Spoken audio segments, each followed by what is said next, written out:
You're listening to the Music Tech Teacher Podcast, episode number 11. Welcome to the Music Tech Teacher Podcast. Music tech tips, lesson ideas, advice, news, and interviews, especially for music teachers.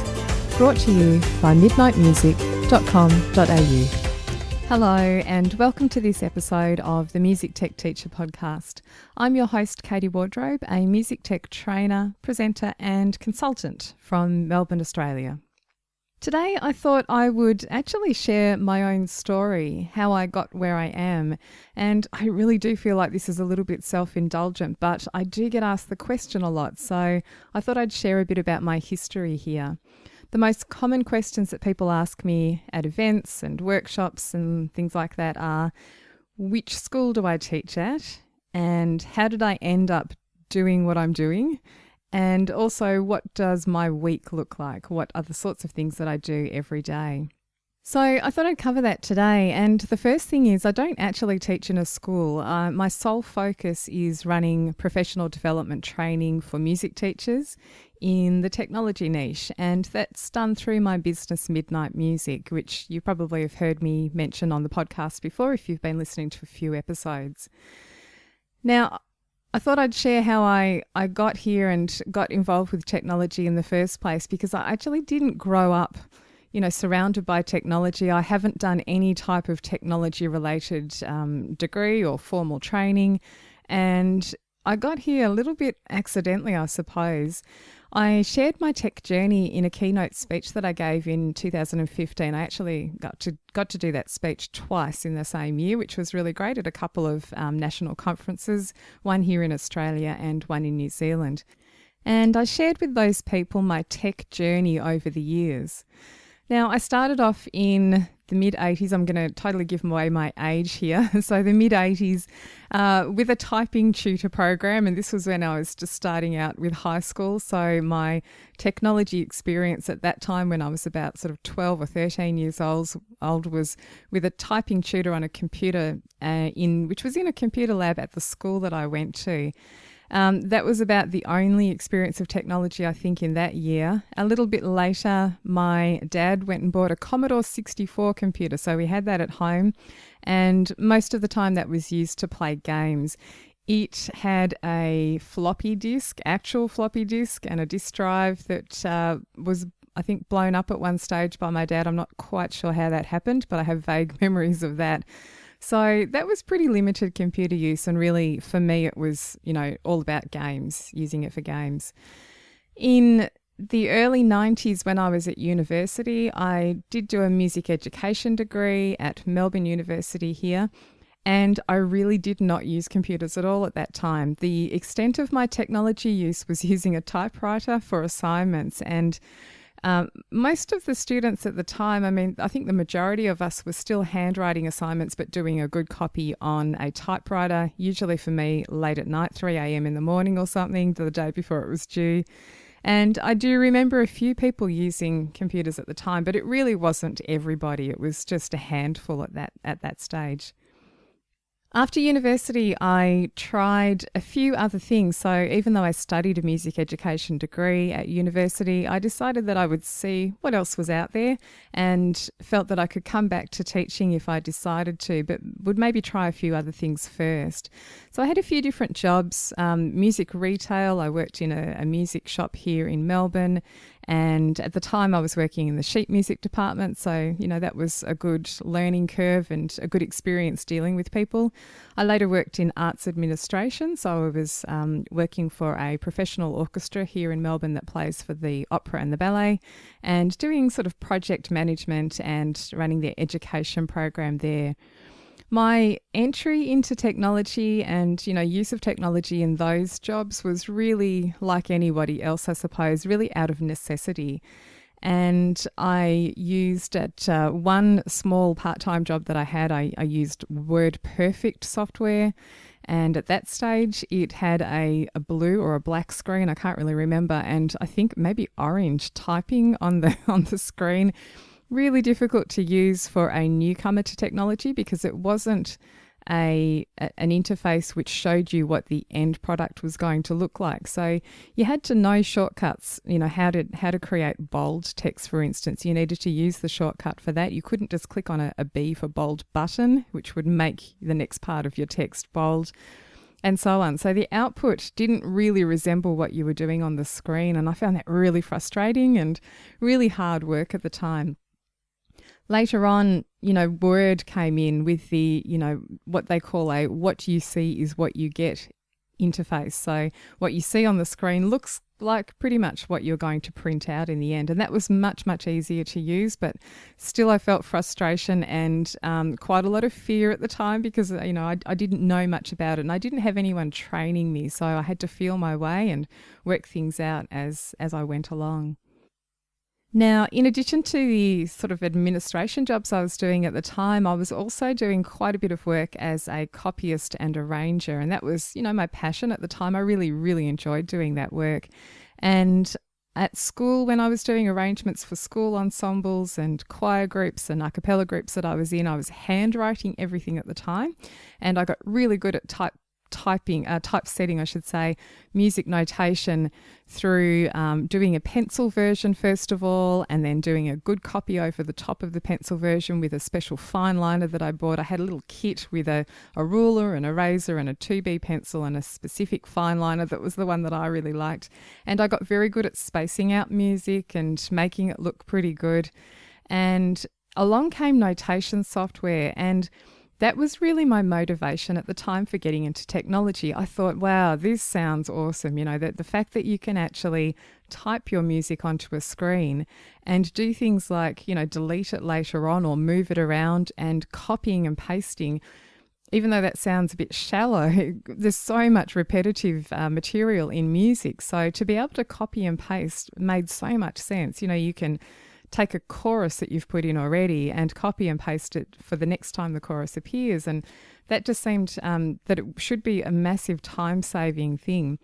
So I went into a music shop and I asked, what is this notation software? What do I need to buy? And the person at the time, I think they didn't really quite know what they should be selling me, and they sold me a copy of Logic. And this is in the very early days of Logic, when it was called Logic by eMagic. And it had a notation part to it. It was basically a sequencing program, and it had notation as one of its features. But it really wasn't the right product because my specific thing was the notation aspect, not really the sequencing aspect at that time. And they probably should have sold me Finale, which was around at the time and a number of people were using. And I do remember people using that at university. So I did have my copy of Logic, and I made it work, even though it wasn't quite the right product. I did make it work for quite some time. Later on, I met a friend. We became good friends, and he worked at Sibelius, and so I started using Sibelius instead. And that in about 2002, I started with version 2 of Sibelius. And once again, it was, a bit of a learning curve, but I could see some similarities between using Sibelius and using even just Word. There were similar shortcuts, and it kind of made a bit of sense to me. Still, a learning curve equals frustration, but although there was frustration, I could see the potential, and also I did find, though, that the more I learnt, the more I realised I didn't know, so that can also be hard work. But I did stick at it and became, really quite good at using Sibelius over time. The copying and arranging jobs that I was doing, and I was also doing a bit of instrumental teaching and choir conducting and, working some part-time jobs during the day. So a lot of the copying and arranging jobs I did ended up being done late at night. They're always done with a very short deadline, and people often ring you up and say, I need this done by yesterday, which is hard. So often I was working really late at night, and that's why I ended up with the name for my business, Midnight Music. There was 2 reasons, and one was that I wanted a kind of a generic name at the time because I was doing so many different things. And because I was working late at night, that was one of the ones that I had down on a list of suggestions that I put together. So I called the business Midnight Music and kept doing that work for some time. Later on, my friend at Sibelius actually said, "Why don't you come and work at Sibelius?" So I thought that sounded like a fantastic idea. So I did take that offer up, and I worked there part-time for about 2.5 years, which was fantastic. The focus there was education, which of course was right up my alley, because everything I've done, even though I wasn't teaching in a formal teaching job at a school full time, everything I've done has been related in some way to education. So I really loved that. I got to talk about, Sibelius and copying and arranging and typesetting and music notation on a daily basis. And I was doing that with educators most of the time. There were some other, users as well who were professional musicians doing those sorts of jobs as well. But largely it was education market. So that was really great. The bad thing, the bad and the good thing, it's a double-sided thing, is that I was thrown into doing tech support for that job, and I had to do that 1 or 2 days a week. And oh my gosh, kill me now. That's not a job that I would voluntarily take up again, but it was so good for me. So again, I learnt out of necessity, and I had to make myself understand all of the problems that were going wrong, with people and their computers. And that was a really great way to learn. It was a huge learning curve. And I had dreams that the questions people would be asking me would be along the lines of, how do you create triplets in Sibelius? Or how do you do feathered beaming? Or something interesting like that from a notation point of view. But in reality, a lot of the questions were to do with how do I make my MIDI keyboard make a sound, or how do I register the program? And the great thing was that it taught me a lot about both the two main operating systems, Windows and Macs, and the differences between the two. And I became very fluent. Really it is a language that you're learning, and I became very fluent in using both of those platforms. The other great thing was that Sibelius had a number of other software programs which were part of their sort of collection or suite of products. And that included things like Aurelia and Musician and Groovy Music. And I got to learn all of those and present those. So in addition to tech support, the other part of the job was going to events and presenting at conferences and running workshops. And that was the bit that I really, really did like, talking to people in person and teaching them ways of using the program to make life easier. That was such a thrill, being able to, show people a few tips and make sure that they got the most out of the program, but also, and in particular, speed up their use of the program. A lot of people would say, I love using music software, and it didn't matter which program, Sibelius or any other music software program, but a lot of people, found that they thought it should be saving them time, but it really wasn't. And I was able to show a few things, and then at the end of the workshop, people would say, "Well, that's fantastic. Now I get it, and I'm going to go away and practice. And you've saved me a whole stack of time." And that was such a great sort of instant gratification for me. My Sibelius job later ended, so I decided that, I would try to continue to run training for music teachers in technology. And I did continue to do quite a few Sibelius workshops and the other suite of products that Sibelius had. But I thought, I really needed to expand my own repertoire with other software programs. So I started to learn, Windows-specific software like Acid Music Studio and some other things out there. And that was great because then I was able to run, general music technology workshops for people. And I had a lot of fun doing that. I also discovered the world of overall education technology, and through joining up Twitter in about 2009 and also starting to listen to podcasts, I just had this whole world opened up to me of possibilities for technology in education. And it dawned on me that really a lot of the things that are done in other subject areas can easily be applied to music. So tools that other teachers were using for things like assessment purposes or, what's now become digital portfolios and all sorts of other things could easily be applied to music. So I started to pick up information about that and learn more about those other types of things, which were general technology tools, not just music-specific tools. The thing that was really good for me, from a business point of view, is that even if I was training in a non-music specific software tool or resource, the music teachers really wanted to hear from a musician. So I found that when I was talking to people, they were saying to me things like, we've had smartboard training at our school, which is great, but they don't ever use any music examples when they're doing the training. A lot of literacy or numeracy examples or history or geography, but they don't really know from a musician's point of view, how it's going to apply in the music subject. So what I found was really useful was that I was able to translate, in inverted commas, the use of general technology tools for music educators specifically, because I had an understanding of the music curriculum. I was a qualified music teacher, and I've done Kodai and ORF training and playing and singing, and I've done conducting and playing in bands and orchestras myself. So it was a really good background to be able to apply to the technology training that I was doing.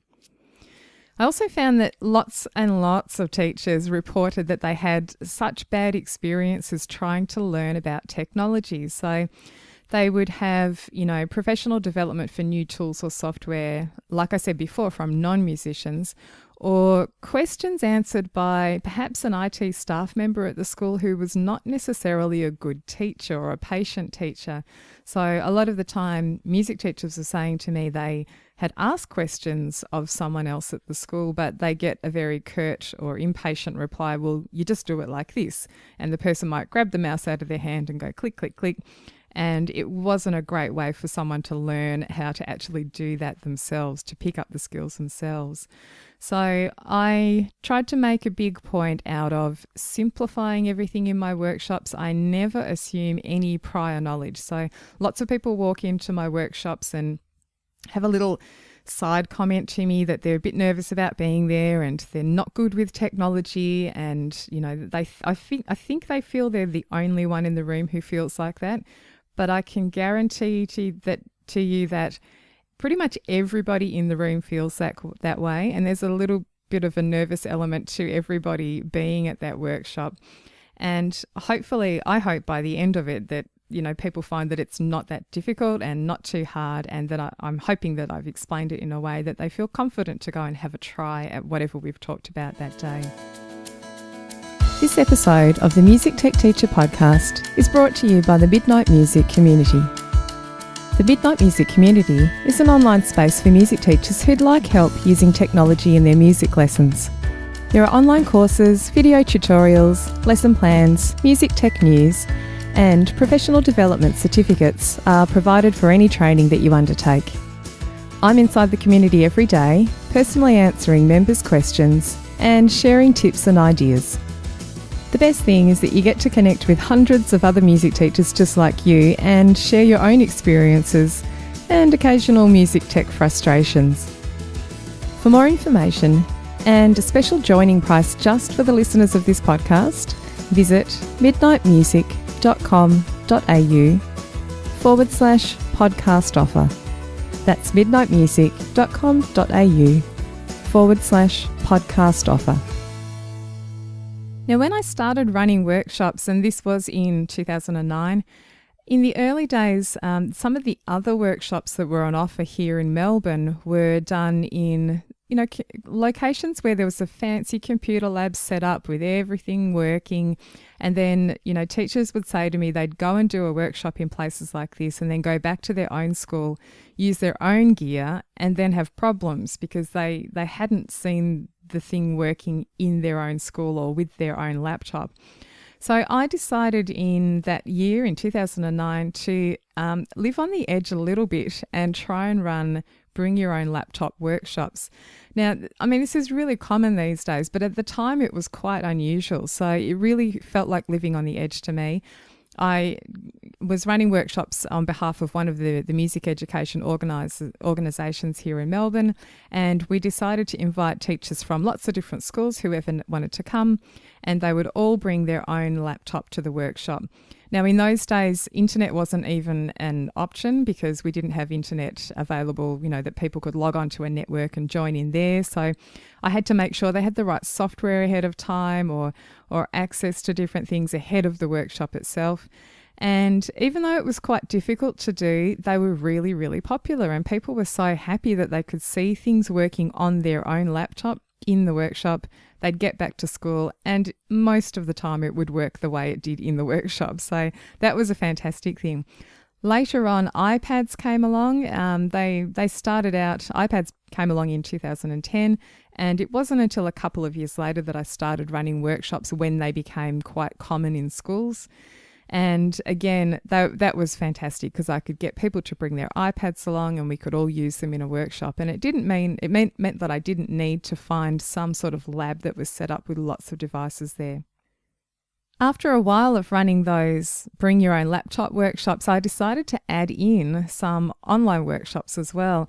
And from a learning point of view, this made so much sense to me because there was a lot of people from the US who were starting to follow my website and look at my materials.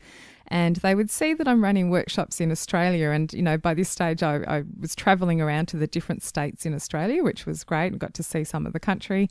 And then I was getting all these inquiries from overseas about, it would be great if you can come over to the States or come over to Asia or come to Europe and do workshops like that here. And of course, I would love to be traveling around the world all the time, but, with a family, that's quite hard to do. So I thought, well, online learning seems to be the perfect solution for this, live online workshops of some sort.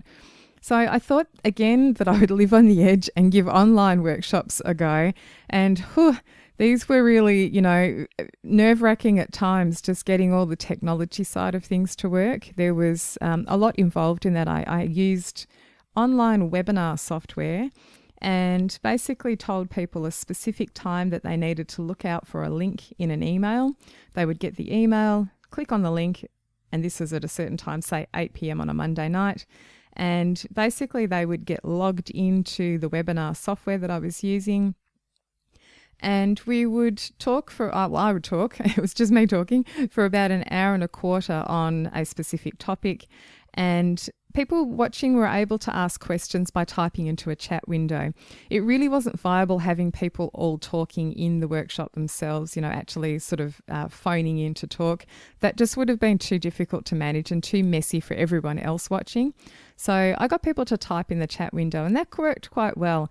My own setup at home, just in case you're interested from a tech point of view, it was quite fiddly, and I didn't have anyone helping me run the webinars or workshops at the time. There was no one there with me live running them as well.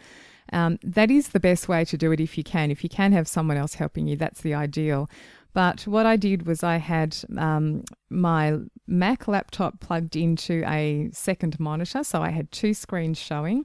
And basically on one of the screens, which was the one that was being projected to the webinar attendees, that was the one where I could see the main software program that I was showing.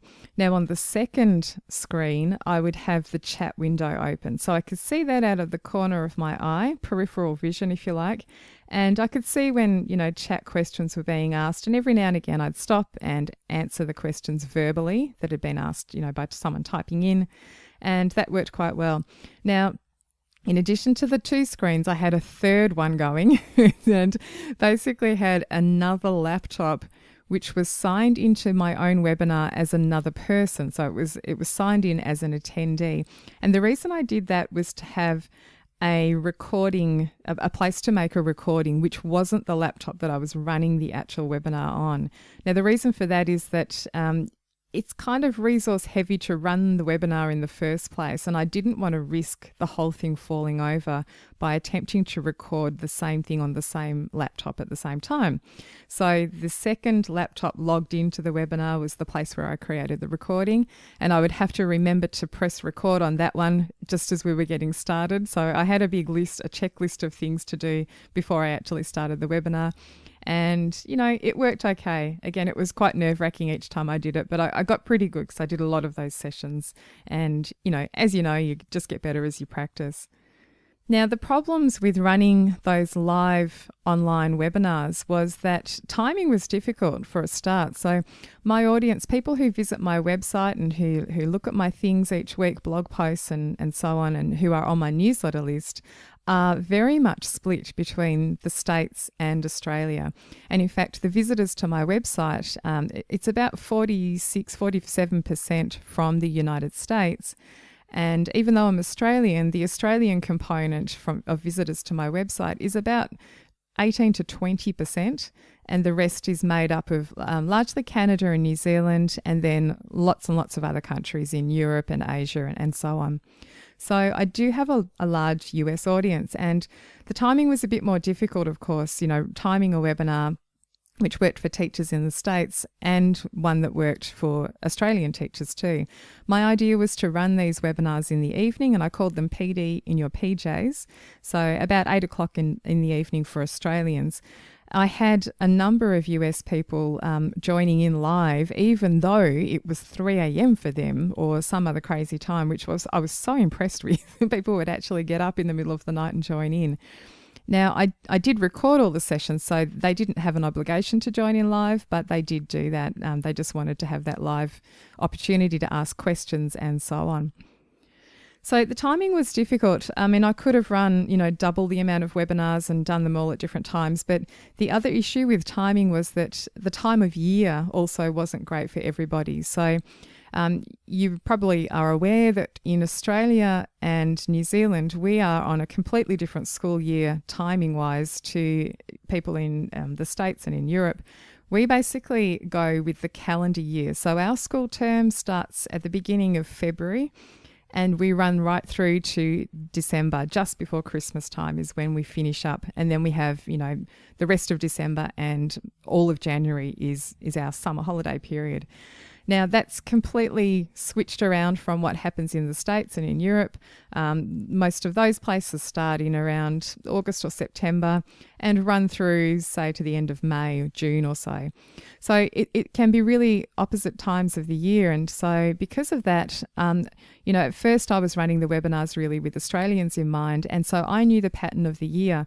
For instance, a lot of school concerts or big musical productions are done in our third term, which is, say, September, October time.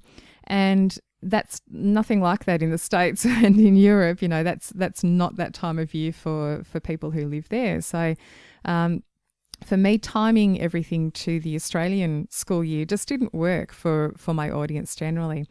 So, and also if you wanted to do the GarageBand webinar that I was running or course that I was running, and you couldn't do it just in that month when it was running, then you had to wait pretty much another whole year again before I could do it a second time and run it again. So I really wanted to get past that. The other thing was I wasn't really happy with the quality. So there were always internet difficulties, on and off. I mean, not with every session, but there were enough to frustrate me, and I didn't want to have a bad quality product that I was giving to people. And the video and music playback, so if I pressed play, for instance, inside GarageBand to demonstrate something, the sound quality of that music that was coming through for the webinar attendees on a live webinar was really not good. And if I wanted to play a video, say a YouTube video, or show film scoring, that was super difficult because videos just don't really play when you're doing it via an online live webinar. Not in that platform anyway. So I really wanted a better way to share this stuff with teachers and to open up the opportunities for other people to be involved with them. Now, while all this is going on, of course, my email inbox massively growing, and I have had to, over the years, declare email bankruptcy a number of times. And email bankruptcy is when your email inbox gets so out of control that one day you just decide to delete everything and start again, which sounds really awful. I really didn't do that very much. I did it maybe once or twice, but I had to do that because there was just so many, I couldn't get through them all. And mostly they're questions from teachers who just want help with technology. And my problem is I really want to help people. So I had a hard time just saying, look, I'm sorry, I don't have time to answer that. I really wanted to get back to people. And I've learnt a little bit over the years to be a bit more brief in my replies, but my early replies to people were very comprehensive. And, you just can't do that with every email that you get. So it's just impossible to help everyone the way that I wanted to.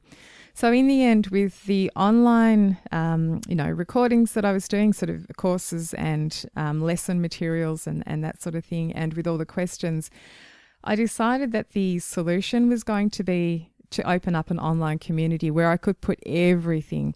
And this has been great. I mean, it's been a fantastic solution. It's not perfect. There's nothing that's ever perfect, but this is probably working the best as good as it can for me and the people who are doing my course materials. So it's a great place for me to put all of my course materials. So the format of this is an online forum setup, and inside that forum is a place to ask questions and get answers, and also for me to put up all of my course materials. So that made a lot of sense. I opened that last year, and I can be in that community space every single day and answer all the questions that people are asking. And the best thing is that those questions and answers are saved there for future people. So if someone else comes in later on and they can browse through the questions that have been asked before or do a search. And the other great thing is that other teachers can join in and they can share their experience. It's not just me answering the questions or contributing to the conversation. So that's been a great solution. And I think for both sides, I think it's a much, much better way. It makes me feel less guilty about, having no time to answer all the emails that I have.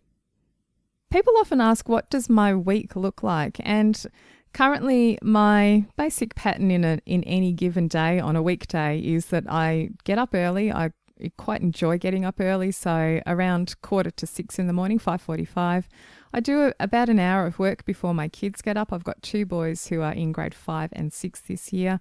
And, they get up around 7 o'clock or so. So I do about an hour of work, and that's great. I can knock off a few emails or answer some questions in my online community. And then the next part of the morning is really just, being with them and getting them ready for school. And I do the school run. I drive them to their school, which is about, 10 or 15 minutes in peak hour traffic. And then after I do that, I get back home and I spend the school hours really working on the business up until I need to pick them up in the afternoon. And that working day really consists of me answering queries in the community and adding new materials to the community, so new course materials. I might spend some time talking to my assistant, Candice. She's fantastic. She's the one who handles most of my emails now, so that's been a massive improvement for me as well. I spend time creating course materials or recording podcast episodes like this one, writing blog posts or getting on social media and answering queries there or posting things there. And I also spend time preparing for live workshops or conference presentations too. I don't spend that much time on that part of things anymore unless I'm running something brand new, because over the years I've done so many workshops that I've got a lot of, basically it's like learning repertoire. I've got a lot of repertoire to draw on, so I can quickly run a workshop if I need to on most topics that I'm asked to do. My problem is that I get excited about new things, so I constantly think of new ideas for workshops and training materials that I'd really like to do. At the moment, it's things like, music and coding. I'd really like to do, some training materials on that.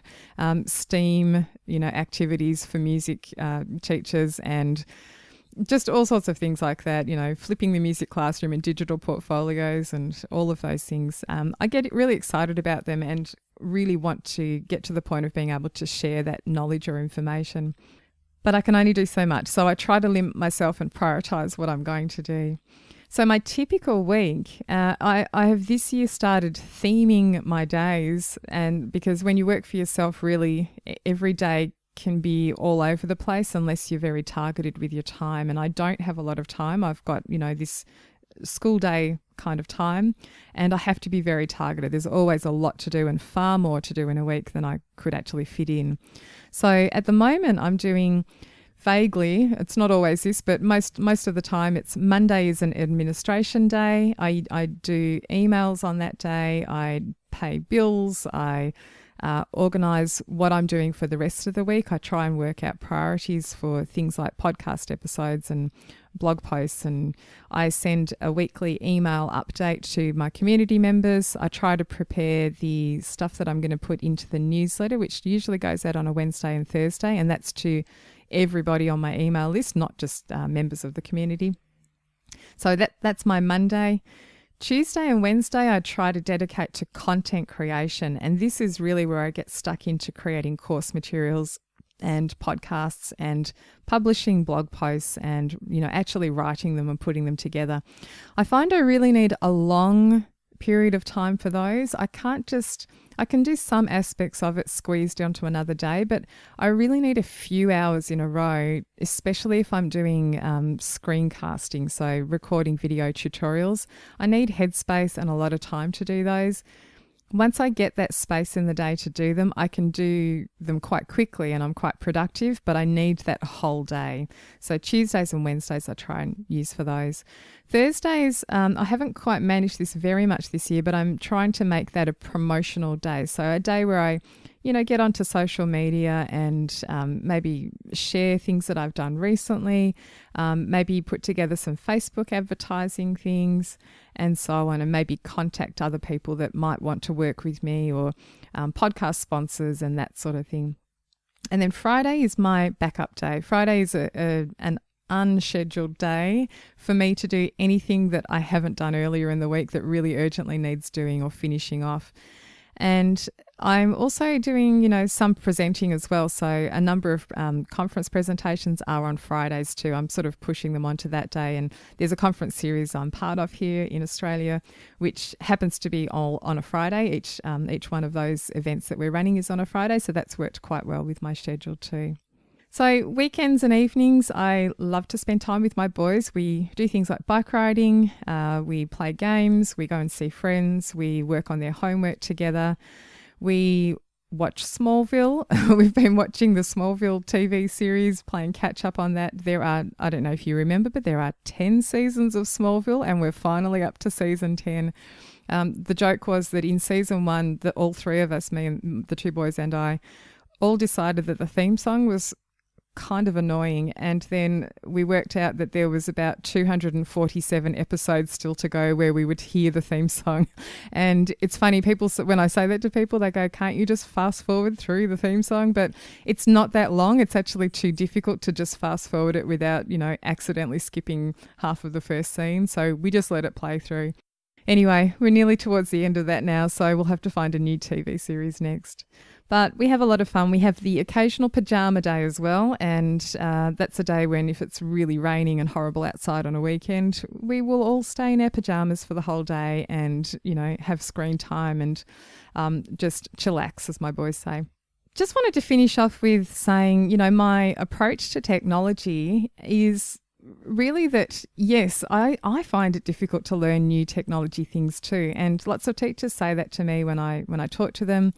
I'm no different. I really do find it difficult to learn new things. And that's mainly because it's scary and, I think, I do it this old way, which I know how to do, and it's going to be quick for me just to do it that way, even though it's probably going to be better in the long run with the technology involved. I have all of those thoughts as well, and I procrastinate a long time.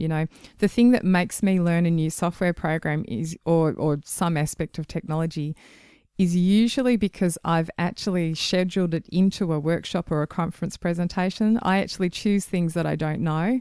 I propose things for conferences where, I've never done them before, and I just think they would be really good. So, that's my deadline often. I have to learn it, and I have to learn it well, and to be able to impart the knowledge to other people in a sensible way by a certain date, because I'm going to get up in front of a room of people to do it or run a course on it. And so that's always my deadline. Now, if you're teaching in a class, you may not have that type of deadline in place, but I can just say that, I do try to remind myself that I know that it's going to be worth it in the long run in most cases, when you're learning something new with technology. Motivation is the key, really. So for me, I try to remain motivated by thinking about how good it's going to be if I learn this new thing, or what fabulous things will it unlock for me, or introduce me to new aspects or new areas of technology. Rather than procrastinating like I do sometimes, I think it's really good to set aside some time where you've got headspace to learn something new. And this goes for learning anything, not just technology related things. But, you don't want to tackle learning a new software program if you've got a big concert or the musical production coming up or exam time. That would be silly. So make sure that you've got a time where you can get some headspace and just think, clearly and calmly about it. And the other thing is that, I found it easier over time. The more software programs I learn, or the more technology tools and resources, I started to notice common elements between them all. This comes down to things that appear in the file menu in Microsoft Word. Similar things appear in the file menu of other programs as well. And so you start to learn that, okay, well, if I'm looking for how to save, the document that I'm working on, probably you're going to go to File and then Save. And that's true across all software programs. So I started to take note of those things across a lot of music software. And I'm actually going to do a whole episode about this. Across a lot of music software, digital audio workstations, there are so many common elements between all of the different software programs. And really, once you know one, you can kind of find your way through a new one, a different one, a second one, a third one, a fourth one. So try and take note of those things if you can. I find that that's a big help for me. Try and find a way to cut to the chase with learning something new. So, of course, I go to YouTube and Google first of all, and, particularly YouTube is great for videos. The slight problem there is that there's so much stuff. So I find it's really good to add the current year into your search term, because with software particularly, things change so quickly over time. So if you search for a GarageBand tutorial in YouTube, you're going to get ones that someone's created last week, but you're always also going to get something from, 3 years ago or 5 years ago. And although sometimes they're okay and they might help you, 5 years ago is probably not going to be so relevant to you now. So I find if you add the year in, that can sometimes narrow down the search choices and help you out a little bit. Asking other teachers, friends is a fantastic way of learning about something new. See if you can maybe trade off some knowledge. If you know something about one thing, an app on your iPad or something useful, and they know something about a different software program, maybe you can trade time and just walk each other through. It's really great. This is why people love coming to live workshops, that I do, because I'm sitting there walking them through. I'm showing my screen and talking through all the things. The other good thing about asking someone, particularly if they're a teacher, is that, and this is what I do in workshops, is that I mention things that possibly will go wrong along the way. So what I do is I practice every project that I'm suggesting in a workshop. I will do it from start to finish. And as I'm doing it, I go, oh yeah, my natural reaction at this point in the project was to do this. And that makes it bad because, X, Y, Z bad thing happens. So then I know in a workshop to warn the teachers, don't click here instead, because that result's going to give you a better result. So if you know what I mean. So when things go wrong for me personally, I know to then warn people ahead of time how to avoid those things that might go wrong with when they're running it with students in class or doing it with other people. So asking other teachers is great. Joining Facebook groups as well. There's a couple of Facebook groups I'm a part of which are really useful. There is a big Facebook group called Music Teachers, and there's about, over 20,000 music teachers in there at the moment, so great place to ask questions. There's also a smaller Facebook group called I Teach Music Technology, I think that's the name. That one's a great place to ask questions which are technology specific as well. You can join my community if you think that's the right solution for you. I'd love to have you there and help you. And again, that's a place where you can do any of my online courses, but you can also ask questions of me or of other teachers there. So my 3 top tips just generally for technology is to take small steps. That's the first thing. Just try one little thing, just try technology in one part of a class or try one new app, and hopefully that means you'll experience success and gain more confidence, and then you can expand what you've done the next time round, or just practice that a little bit first before you move on to anything else. Don't go and tackle massive projects first of all if you're not into that, if you haven't been doing that already. Film scoring, for instance, is a big project to tackle and, quite involved with the technology side of things. But you could just choose one little aspect of that, and that might be to get students to search for sound effects that go with one scene. And you can even do that as a group. So a group project, as opposed to sending kids off on individual devices, might be a better starting point if it's new to all of you. Second tip is to actually just get started. So don't overthink things too much. I mean, as I mentioned, I do this myself sometimes. And the thing that I try and make myself do is just to start the first step. So for me, if it's a brand new software program, I will just open up the software. That might be the first step. And once I do that first step, I will always do more. I will always go, okay, well, while I'm here with the software open, I may as well just click around and see what's in the menus. And that's a great way just to experience the software and see what's in there. You can see features when you look through menus and you just go, oh yeah, that's interesting. You're not there to learn the contents of every menu and memorize them off by heart, just to have a little look around. So just getting started, do something small. Great places to, build some confidence with technology and try things. And the last tip that I'll give you, and this is probably the most important thing, is to have a contingency plan.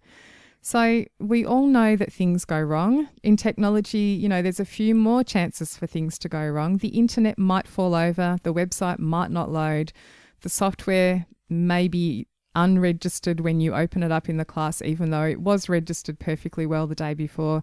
All of those things go wrong. They go wrong for me. They go wrong for everybody at times.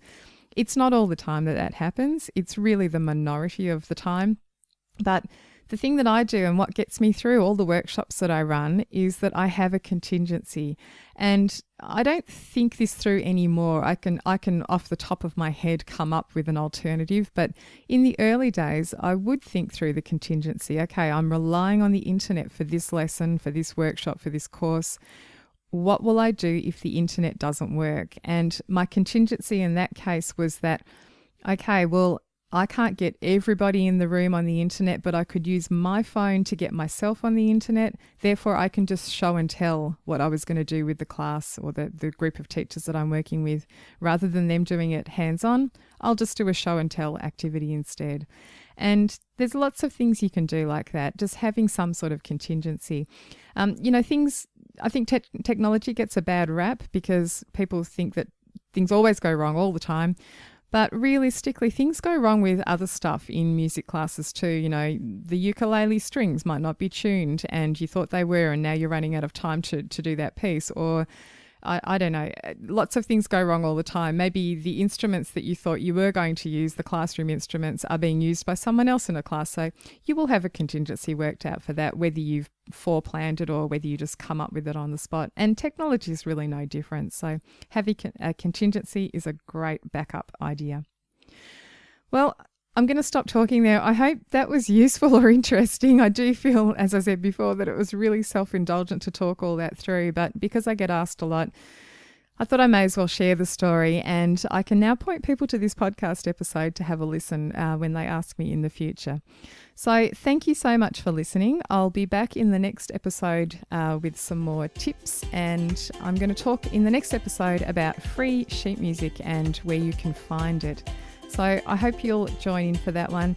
Please share the podcast around. I'd love to get more people listening to it, so you can share the link to it if you're sitting at a laptop, or just tell your friends. That would be fantastic. It's always a great help to get more people involved.